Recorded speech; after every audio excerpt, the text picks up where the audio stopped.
परोसी अपन मुर्गी का रखबे संभाल के, मोर मुर्गा तो हो गे दीवाना।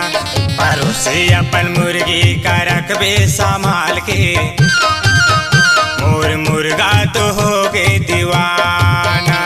परोसी अपन मुर्गा ला रखबे संभाल के, मोर मुर्गी हा हो गे दीवानी। परोसी अपन मुर्गा ला रखबे संभाल के, मोर मुर्गी हा हो गे दीवानी। मोर मुर्गा तो हो गे दीवाना, मोर मुर्गा तो हो गे दीवाना। मोर मुर्गी हा हो गे दीवानी, मोर मुर्गी हा हो गे दीवानी। परोसी अपन मुर्गी का रखबे संभाल के, मोर मुर्गा तो हो गे दीवाना।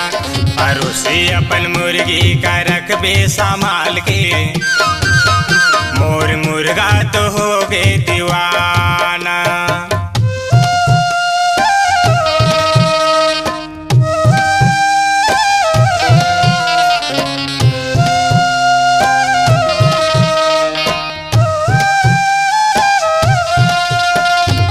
तुर मुर्गी वो मुरमुरे गाला, चुपे की वो हयकिया थे।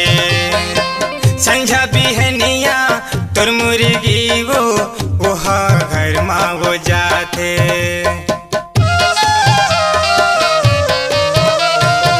तुर मुर्गी वो मुरमुरे गाला, चुपे की वो हयकिया थे।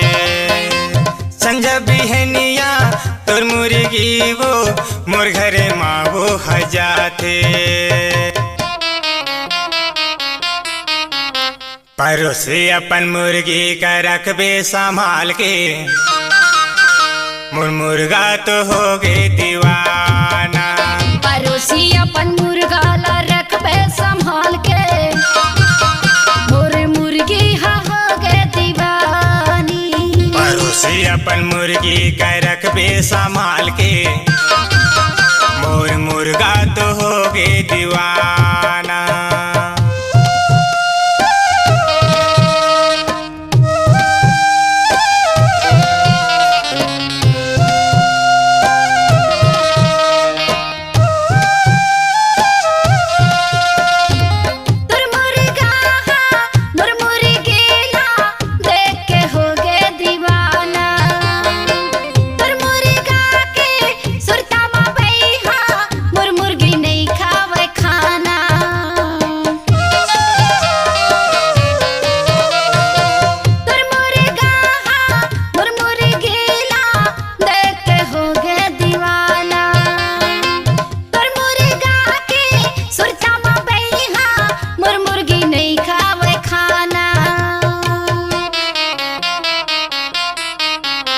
परोसी अपन मुर्गा ला रखबे संभाल के, मोरे मुर्गी हा हो गे दीवानी।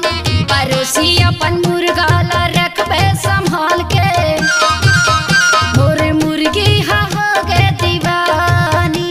परोसी अपन मुर्गी का रखबे संभाल के, मोर मुर्गा तो हो गे दीवाना। मोर मुर्गा तो हो गे दीवाना, मोर मुर्गा तो हो गे दीवाना।